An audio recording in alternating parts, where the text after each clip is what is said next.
کوئی کام کرنے سے پہلے بسم اللہ کیوں پڑھتے ہیں؟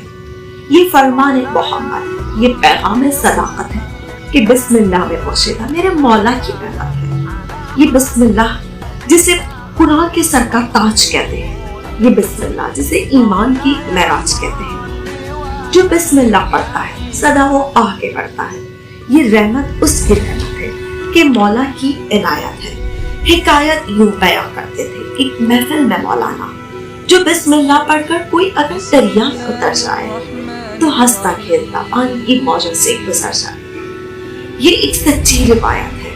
لکڑ ہارا تھا ایک مارا، ہوا رنج و مصیبت کا، پسند آیا اسے یہ ذکر بسم اللہ کی برکت کا۔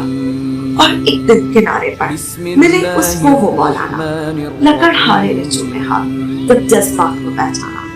پھر اس نے پوچھا کہ یہ تو کہاں سرکار جانا ہے؟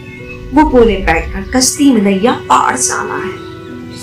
کہا اس نے کہ حضرت ضرورت کیا ہے کشتی کی کہ بسم اللہ کے عامل، مجھے یہ اسم اعظم آپ ہی نے تو بتایا ہے۔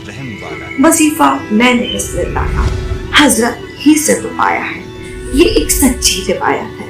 پھر اس نے بسم اللہ پڑھ کے دریا میں جو قدم رکھا، ہمیشہ کی طرح اللہ نے اس کا بھرم رکھا۔ اسے پانی میں چلتے دیکھ کر حیرات مولانا، مگر اس کے آگے آسان تھا دریا سے گزر جانا۔